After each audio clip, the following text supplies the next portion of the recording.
Bismillahirrahmanirrahim. Qala al-mu'allif rahimahullah ta'ala wa nafa'ana bihi wa bi'ulumihi wa matana bi'asrarihi fit daraini amin ya rabbal alamin.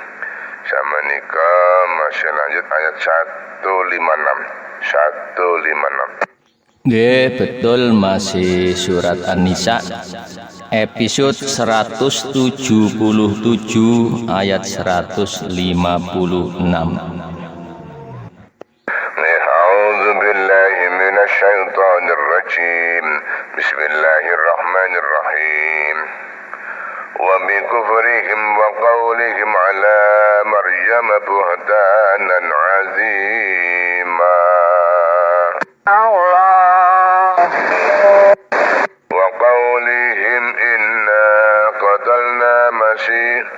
إنا قتلنا المسيح عيسى ابن مريم رسول الله وما قتلوه وما صلبوه ولكن شبه لهم وإن الذين اختلفوا فيه لفي شك منه ما لهم به من علم إلا اتباع الظن وما قتلوه يقينا فرفعه الله إليه وكان الله عزيزا حكيما صدق Allahul Azim. Allahul Azim maha benar Allah dengan segala firman-Nya dan dialah yang maha benar. Bismillahirrahmanirrahim. Wa bi kufrihim wa qawlihim ila akhirih.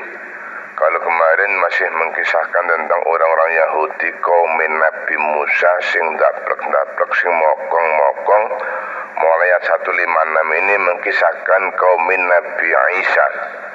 Nah, ini kelompok Yahudi, saya mulai kelompok Nasrani. Bagaimana? Wa kufrihim sebab oleh ngorohno sapa wong Yahudi kaum Nabi Musa. Wa qaulihim lan pengucapane wong Yahudi ala Maryam ing atase Siti Maryam saat itu buhtanan ing Quran aziman kang agung, mengkisahkan Siti Maryam ya ibu Nabi Isa. Kenapa mereka mengwafi kufrihim gak ngandel gak percaya mergo Nabi Isa cilik? Karena memang kelahiran atau kehamilan Siti Maryam berbeda dengan kehamilan ibu-ibu yang lain. Maka mereka tidak percaya, menuduh kalau Siti Maryam itu adalah berzina dengan orang lain, yang mereka tidak masuk akal. Maka kalau kita lihat kejadian Nabi Adam dan kejadian Nabi Isa, hampir ada satu kemiripan. Nek zaman Nabi Adam tanpa seorang ayah, tanpa seorang ibu bisa menjadi makhluk berupa Nabi Adam. Tapi ketika Nabi Isa tanpa seorang ayahnya, ibu tak menjadi manusia. Nah, itu suatu bukti menunjukkan kekuasaan Allah. Nek zaman Siti Maryam biyen sak ketemu toko omah ngaji tak pengawane. Siti Maryam tidak pernah keluar, mengaji dan mengaji. Ngaji sholat, ngaji sholat, ngaji sholat, ngaji sholat. Begitu seterusnya. Wis gak diri penggawean. Tidak dimanjakan dengan pekerjaan-pekerjaan yang lain. Sholat dan ngaji, sholat dan ngaji. Begitu seterusnya. Seumur hidup. Akhirnya ketika Siti Maryam dijumpai malaikat Jibril, wakilah dalam kisah Sul Anbiya diceritakan di kitab-kitab lain, tangannya tak disebul, orang sengarane jitoi, orang sengarane tangan disebul, malah jadilah hamil. Di situ muncul dugaan tidak bersalah, seolah-olah Siti Maryam berzina dengan orang lain sampai terjadi kehamilan. Dan memang betul-betul hamil, betul-betul hamil, dan masyarakat tidak percaya. Sehingga yang semula Siti Maryam hidup enak-enakan di musola, ketika sudah hamil semacam itu diusir orang kampung mengembara keluar desa. sengsara. Karena masyarakat tidak percaya kalau beliau hamil itu bukan karena berzina, tapi ini ada anugerah dari Allah. Sekarang ada belas. Nek Siti Maryam biyen karuan jelas anugerah dari Allah. Mergo ganti bojo. Saiki wakeh Maryam abad akhir zaman iki sing ganti bojo hamil iki.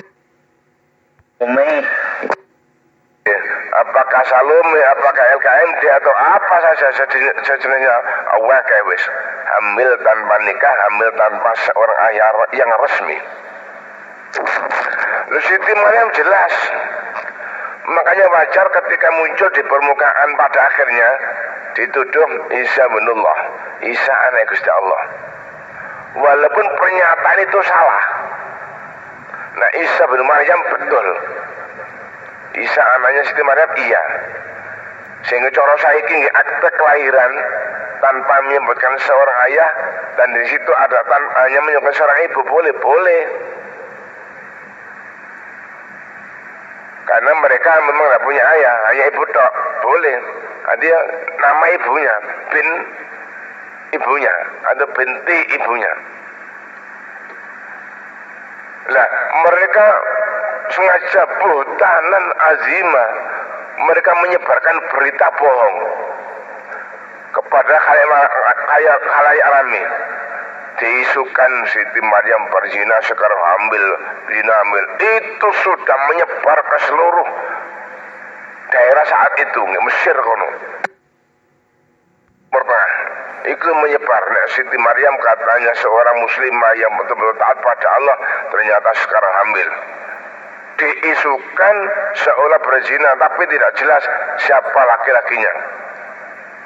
Saya bukti konkret ada, sekarang sedang hamil.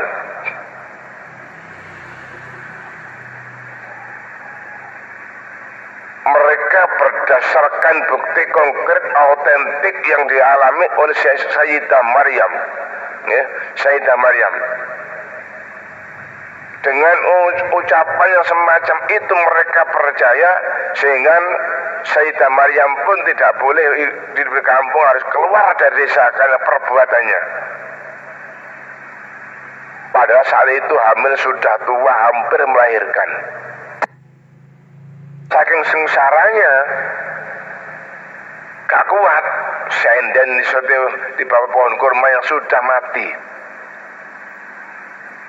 Pohon kurma mati, ternyata dihidupkan Allah, kayak mujizat oleh Allah. Pohon kurma yang telah meninggal, yang mati, iso urip maneh, iso ijo maneh. Secara akal impossible.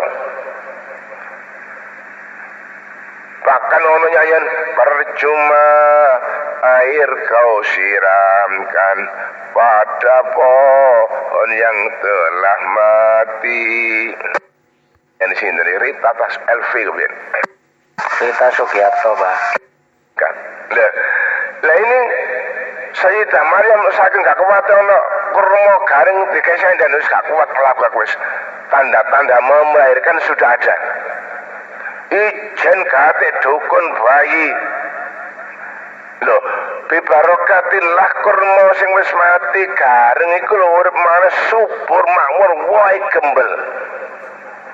Dengan waktu sesingkat-singkatnya. Kok iso iku ndudono kekuasaane Gusti Allah. Biar tidak terlalu kepanasan, biar rindang, godhonge diakai, gak terima godhonge wae wis ono.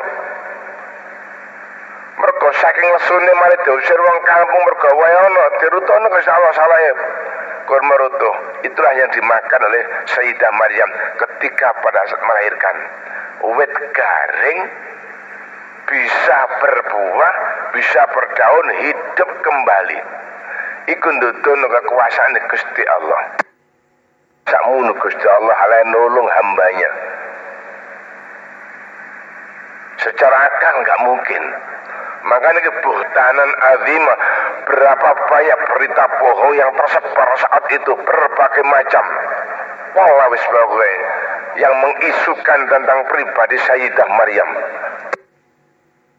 Tapi Tapi karena itu perintah Allah, nggih. Karena perintah Allah, ya mereka jalani, mereka lakukan. Wis kau sana, kau usah macem-macem. Panjangan mulai baca kisah Sayyidah Maryam lu. Ketika sudah waktu hamil itu sengsara tok pokoknya. Nanti akan bisa dijelaskan banyak di surat Maryam juz 16. Di sana nanti ada khusus surat Maryam. Berita bohong yang disebarkan oleh orang-orang yang tidak bertanggung jawab itu salah total. Lu andai kata Sayyidah Maryam mengelek, kamu kedapatikan oleh Allah dalam Al-Quran. Karena termasuk orang hebat, maka ada satu surat khusus surat Maryam. Saking hebatnya untuk mengabadikan nama dari para Sayyidah Maryam. Digandeng nombor surat Yusuf, biasa kan tingkepan. Nama surat yang langsung menjurus kepada orangnya. Situ Nabi Yusuf alaihissalam, situ Sayyidah Maryam radhiyallahu anha. Loh, kedua-duanya punya kisah yang berbeda. Dan pada akhirnya menjadi orang yang baik-baik. Sehingga tabarukan ketika orang itu tingkepan diwacana surat Maryam, barangkali nanti lahir perempuan jene kaya Sayyidah Maryam, keteguhannya, kehebatannya. Nek lahir laki-laki jene kaya Nabi Yusuf, kegandengannya dan keimanannya. Karepe ngoten. Nek kula biasa nyuwun sewu kula tambahi, gak trimo Maryam Yusuf tok, nggih Quran ono nama orang. Saikul surat Luqman, kan nama Nabi Luqman juz 21. Tambah surat Luqman. Untuk apa? Biar pendidikannya juga boleh. Akhlakul karimahnya juga boleh. Nanti nek ayu kok Siti Maryam nek ganteng kayak Nabi Yusuf, tapi akhlaknya kayak Luqman yang telah diabadikan Allah dalam Al-Quran surat Luqman. Di samping akhlaknya, pendidikannya oleh berkah zaman akhir. Terlalu itu sak paket ketika tingkepan. Wonten cengkir gading itu digambari Arjuna. Nah, soal cengkir lah, itu ada Jawanya. Nih, soal cengkir ada Jawa. Kalau tak dengan tingkepan, orang cengkir gak ada apa-apa, plus ke pantas-pantasan tok. Enten nggih. Ya teku malah kayak banyu, tapi sampai mahari lah kayak tulisi. Meke pantar-pantar cengkir kita ndedak ngoten. Enten oh dalun niku. Di daerah mereka Kowang mereka. Nah, sawal ada pegel, undangan kali katok lagi sungkan, wis budal ya. Niku ada bagian pisan. Nah, loh, oleh sebab itu maka ada Jawa nek tingkepan gak trimo Maryam Yusuf Luqman, ya tambahi maneh cengkir gading. Loro cacahe, bolanang bowedok akhire. Rujak. Cengkir Pak, ngencengno pikir Pak. Allahumma sayyidina Muhammad. Waalaikumsalam. Allahumma sholli. Sakjane iku tumusane pan ben iku. Bener Mas Yoga iku. Dikai cengkir bukan berarti golek cengkir gadingnya, bukan. Itu singkatan kencenge pikir mergo hamil. Fokuskan pikir untuk berdoa pada Allah, minta agar anak kamu menjadi orang yang baik. Sajanya gitu sajanya. Ya. Lah rujake sing urip iku senengane rujak nyidam mulai. Lho cengkir iku sanepane ngoten niku. Kencengno pikir, fokuskan untuk beribadah kepada Allah, doakan anak yang kandung menjadi orang yang baik. Loh, sajane ngono karepe. Tapi wis cengkire akhirnya ditokno cengkir gading digambar jare japon gambar Juno. Wis mbek Sri Kandi, ngono nek Juno kan Sri Kandi. Nggih. Nggih biasa ngoten, cuman nek senior yen di napa namung ditulisi duka bismillah, duka syahadat mek ngoten tok cengkire. Nggih selawat, nek kula nggih ngoten Nggih tunggal sampe donga bismillah dhisik, bener selawat terus donga nisore tambahin Nabi Yusuf. Nisore ngono, selawat donga Siti Maryam. Dongane kan ya gak padha. Nggih. Allahumma ja'al bi rabbana lho. Padha-padha ngano situ Allahumma ja'al auladana wa talamin situ rabbana hablana min azwajina. Lah mari selawat donga iku terus nisore situ Nabi Yusuf situ Siti Maryam. Wes ngono ae. Dengan pulpen sing gampang dilangi. Terus sepeda peda sing cilik iku mari diusap kenek wis. Engko mari dipecah, diusapi gampang soalnya mengandung kalimat-kalimat thayyibah. Ini hari gue kali cucu nih lho Pak Dinar utawi paku nih gue spidol itu anu kan mboten caket teng apa pulpen mboten caket teng gini kulite cengkir nih terus dilukis kali nih gue apa doa nih kali bismillah sholawat gue dilukis kali pucuke Dinar cucu nih. Nggih, nek mriki sing enten ngoten ping kalih bae wong sing ana cucuke biyen cucu emas iku. Kalau kayak nggih. Tapi pisan to, setelah itu ndak ngene pulpen sing kamu dibusa, engko soalnya dibusa engko kuwatir karena ada kalimat thayyibah, engko mari dipecah dikuak sanggon-gon lah, kurang menghormati. Ati engko ada pulpen sing gampang dibusa, sing gampang hilang. Kan saat itu ya dicatat diabadikan ndak apa-apa. Rata-rata ya digawe kamar dipecah disikar. Engko nek kenceng lanang nek bereset wedok jadi.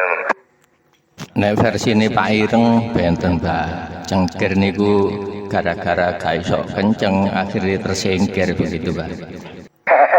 Digendong sih Jan, cengkir digendong ambek selendangi. Nggih gendong nggih terserah lalu malah nafsiri. Nih gak iso kenceng terus mengkir ngoten nah. Mergo sing jomplang nah, wis jomplang gak iso kenceng mengkir wis leren sik ngoten. Nggih Pak Ireng. Digendong. Loyo Pak. Itu ada Jawa, monggo ditafsir kayak apa saja monggo. Cuma nek iso wulane ojo 7 wulan, aja 6 bulan. Menjelang 4 bulan.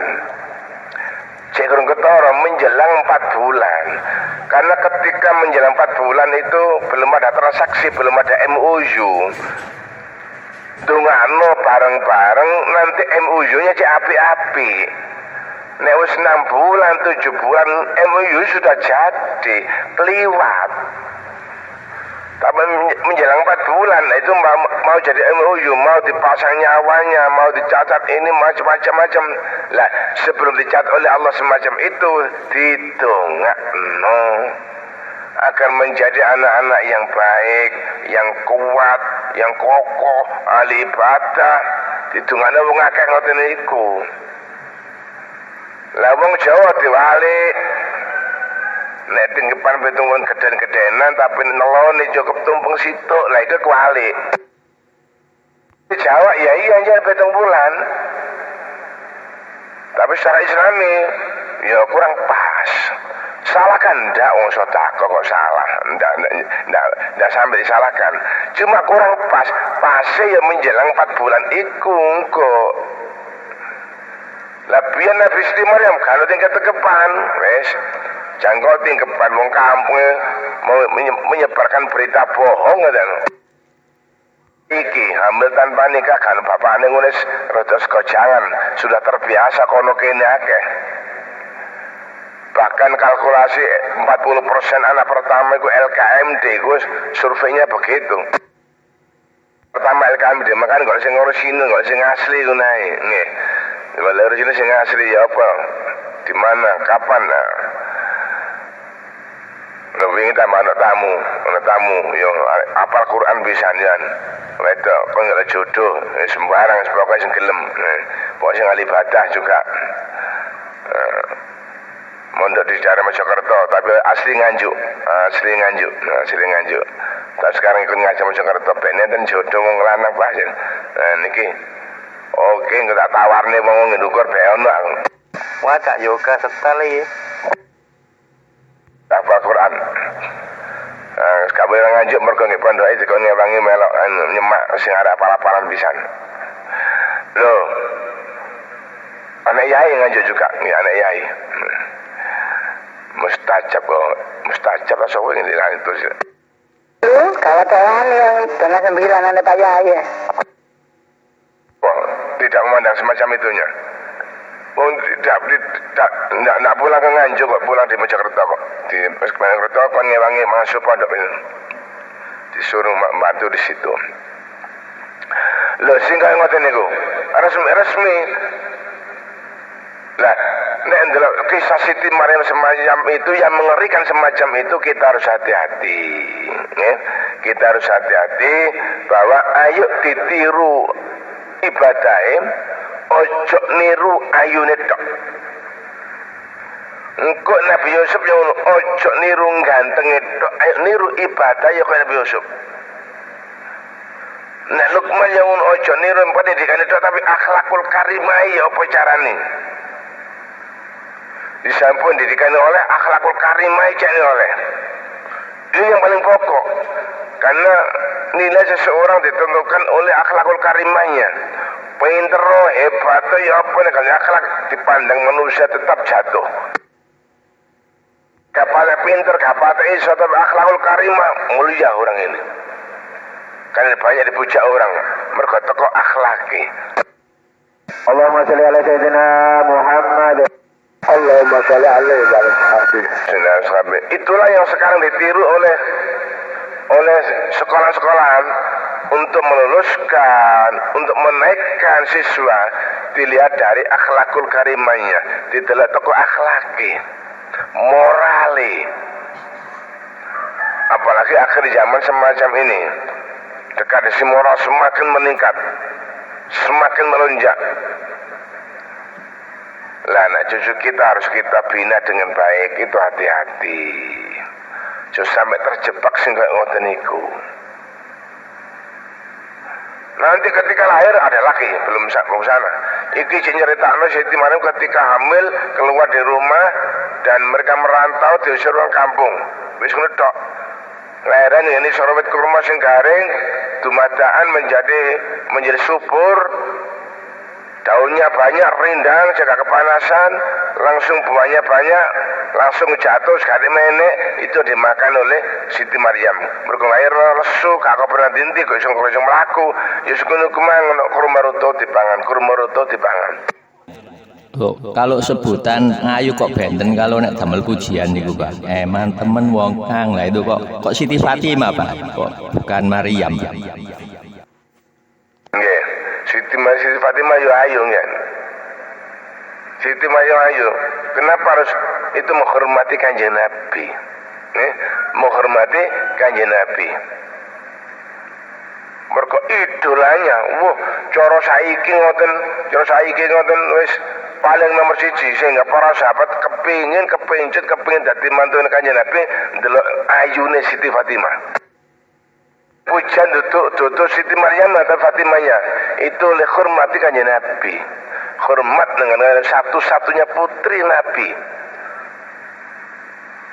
satu-satunya anak Nabi yang juga punya keturunan, lainnya tidak ada lagi sudah, hanya dari Siti Fatimah dan Sayyidina Ali itu muncul para Said, muncul para khabaib, adnya di situ, ya. bukan Siti Maryamnya. Mestinya Nabi Yusuf ya Maryam mestinya, tapi tidak mencolot anggone Siti Fatimah. Sangat hebat. Makanya ketika Kanjeng Nabi, kenapa harus Fatimah? Ketika Kanjeng mau sakaratul maut, Fatimah menangis. Saat durunge Fatimah nangis, dan Kanjeng Nabi ketika nangis, begitu Kanjeng nangis dipanggil Kanjeng Nabi, Fatimah, ini tak kandani. Ojo nangis. Ojo nangis. Ngapa? Pira wene urip gak alam donya. Meneh-meneh tetep gembul karo aku wis ikhlasno, ridano. Meneh-meneh swarga wis tak anteni wis aku. Nggih pun ngoten. Iku terus merasa seneng wisan. Iku nangis leren wisan. Saturunge nangis gak teko, ya apa ae. Wis gak suwe pira wae urip alam donya. Wis Betah-betah nungkun nggih swarga nek mati wis kemul karo aku maneh. Nggih pun ngoten matur nuwun. Ala Sayyidina Muhammad. Yang kedua yang dapat kita ambil pelajaran butan adimah, wong jangan sampai nggak berita bohong, jangan bisa berita hoak, nggak berita hoak di share, nih beritanya apik gak apa-apa, nih berita bohong yang rugi kita. Ojo ninuri wong kafir biyen, ojo mesin bahaya biyen, dengan kebohongan mereka bangga untuk menyebarkan kebohongan. Wone saiki nek biyen dari mulut ke mulut sekali jret nek grup ngerti kabeh nek diwaca lu kon ku berita bohong. Jesu wis bohong, Jesu nge berita hoak. Ngerti nek ngene ku dosa ya Allah. Ya, dosa ayun. Lah, oleh karenanya maka monggo kula tetap imane, tetap dijaga ibadahe, jangan sampai kita berbicara yang bohong, apalagi memfitnah orang lain itu malah tidak benar sama sekali. Pun ngoten mawon, aware ada error. Mungkin ada satu dua pertanyaan monggo dipersilakan. Niki. Apa boleh sholat Jumat dijamak dengan sholat fardu ketika dalam perjalanan jauh? Nek encene perjalanan jauh gamel Jumatan. Nek niate kudu dijamak, tetep zuhur ae. Tetep zuhur, engko zuhur terus dijamak karo asare. Silakan, boleh tapi kamar Jumatane melak sholat zuhure karena musafir kan tidak harus ke Jumatan. Melok ya ora apa-apa, gak melok ya ora apa-apa mergo musafir. Karena yang majelis sah Jumatan adalah mustautin, penduduk setempat yang menjadi hitungan 40 bulan setempat. Musafir senajan melok gak masuk tapi sholatnya sah. Lah ketika mau jamak ya sekarang Jumatan dintainya ngene mari baru zuhur bareng dijamak karo asar. Itu cara begitu. Jumatane melok, mari nambah asar di jamak. Kosor pisan itu yang tidak boleh. Boleh tapi dengan catatan niate lungo ya wis karena Jumatan dari zuhur asar di jamak, apakah jamak biasa apakah kosor. Begitu yang dari Malang. Boleh. Waalaikumsalam warahmatullahi wabarakatuh. Nggih monggo Bulintang. Nggih. Menika badhe nyun pirsa sesuai dengan apa yang nyun keterangkan tadi, Pak. Kalau misalkan pernah melakukan kesalahan dengan seseorang apalagi juga memfitnahnya, Pak. Terus bagaimana untuk menebus semuanya itu, sedang orangnya itu sekarang sudah tidak ada dan kesalahan itu menghantui terus, bahwa nantinya takut pembalasan di akhirat sana. Ngaten, Pak. Matur nuwun, Pak. Assalamualaikum. Waalaikumsalam warahmatullahi wabarakatuh. Bagaimana ketika pernah memfitnah seseorang, mencaci seseorang, sedangkan orang sekarang sudah meninggal dunia, bagaimana cara berbuat baiknya? Gampang. Apa? Bersedekah atas nama yang bersangkutan. Karena cacian, hujatan, terus berita bohong pada seorang fitnahan, itu nanti akan berlangsung sampai akhirat. Selama tidak maaf kepada bersangkutan akan berlangsung sampai akhirat. Lalu orang mati, tetap mereka menghujat, tetap mereka ngeyel jajak nuntut balik, tetap karena tidak pernah minta maaf. Lah, ketika sampai dituntut balik, sampai sudah punya persiapan apa? Bersedekah atas nama yang bersangkutan. Wong wis mati aku tak sedekah, tak alamatno nang gone wong sing sing jadian. Sampeyan gitu caranya. Artinya nanti ketika ada tuntutan yang menjajak, sampai sudah punya stok, iya wis tak jagani iki lho. Liron ben tak fitnah, liron ben tak lono, tak caci, wis ono iki. Nek iso sing sumbut.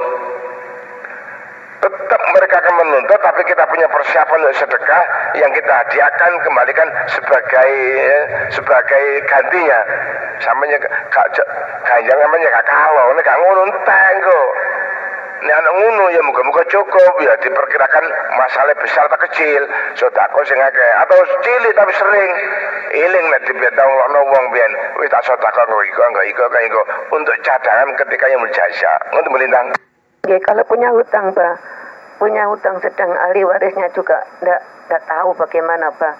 Kalau kita punya hutang Pak, apakah juga tetap nyaur Pak?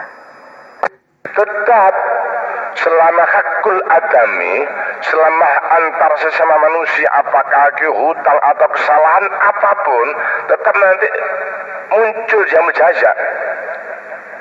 Nah hutang ya apa wong mati, sementara keluarga ini sawir gak gelem. Kasihkan kepada fuqara masakin atas nama yang bersangkutan juga. Aku pindah hutang ada 10 juta nang wong iku wong tak agar ahli waris gak gelem. Sampeyan sedekah no. Iki aku sedekah atas nama iko. Ketika sampeyan dituntut utange, sampeyan punya saweran iko tak kekno iko atas nama pengen. Bukune ono dino iki jam sakmene sampeyan sedekah atas nama bersangkutan, ditulis malaikat tulisan iki. Meneh-meneh kita jajak ke bukti. Oh iya sampeyan dijoli mbak iki dikene iku ganjaran sampean. Bisa malaikat langsung mencatat ketika komplain dibuka TV ini. Ya, dibuka CCTV ini. Ku lho sampean sedekah wis iko. Oh iya wis. Begitu berindang. Ya, itu kalau utang materi, kalau utang budi itu ndak harus menyaur ya Pak ya. Pernah ditolong, pernah dimasukkan kerja, itu ndak ya Pak. Ndak harus kita menolong kembali ya atau membalas ya Bang ya. Iya bisa. Dengan cara apa? Bantulah mereka Fatihah. Wah, orang pernah berjasa dengan saya dek. Sama dulu ndak punya pekerjaan, bingung dikasih pekerjaan, dikasih aran begini-gini, punya jasa pada saya. Atas jasa baiknya, tak ada Fatihah dek, tak ada Yasin dek, tak ngaji atas nama beliau dek. Loh, nah iso ngono, meneh-meneh iso supaya gayeng ngoten lho. Nggih Bang nggih. Sudah paham Bang nggih, matur nuwun. Apa soleh. Alhamdulillah. Assalamualaikum warahmatullahi wabarakatuh. Waalaikumsalam warahmatullahi wabarakatuh. Satu lagi kalau ada. Alhamdulillah, awalnya pilek, atau error. Ya, syukur kalau masih ada besok dan seterusnya mungkin pengajian kita yang menikmati pun bareng hidayah pun Allah Subhanahu Wa Taala. Al-Fatihah, masuk. أعوذ بالله من الشيطان الرجيم بسم الله الرحمن الرحيم الحمد لله رب العالمين الرحمن الرحيم مالك يوم الدين إياك نعبد وإياك نستعين اهدنا الصراط المستقيم صراط الذين أنعمت عليهم غير المغضوب عليهم ولا الضالين رب اغفر لي ولوالدي آمين Bismillahirrahmanirrahim. Allahumma shalli wa sallim ala sayyidina Muhammad alhamdulillahi rabbil alamin. Amin. اللهم اغفر لنا ولوالدينا ولمن حب علينا ولجميع المؤمنين والمؤمنات والمسلمين والمسلمات. آمين آمين اللهم يسر لنا امورنا امور الدنيا والاخره. اللهم ارزقنا رزقا واسعا حلالا طيبا من حيث لا يحتسب. Amin. ربنا هب لنا من ازواجنا وذرياتنا قرة اعين واجعلنا للمتقين اماما. ربنا آتنا في الدنيا حسنة وفي الآخرة حسنة وقنا عذاب النار. وصلى الله على وسلم. سبحان ربك رب العزة عما يصفون وسلام على المرسلين والحمد لله رب العالمين. بسر الفاتحة. Bakrin. Ayo Catris. A'udzubillahi minasyaitonirrajim. Bismillahirrahmanirrahim. Alhamdulillahi rabbil alamin. Ar-Rahmanirrahim. Maliki yaumiddin. Iyyaka na'budu wa iyyaka nasta'in. Ihdinas siratal mustaqim. Siratal ladzina an'amta 'alaihim ghairil maghdubi 'alaihim waladdallin. Rabbi ighfirli wa liwalidayya. Amin. Amin ya rabbal alamin. Ya Rabbal Alamin. Suwun duetnya barakallah. Mengatakan kerana lakunya wana kemun pangapunten wal afu minkum Allahul muwaffiq ila mutarik. Wassalamualaikum warahmatullahi wabarakatuh. Wa alaihi wa alihi wa sahbihi.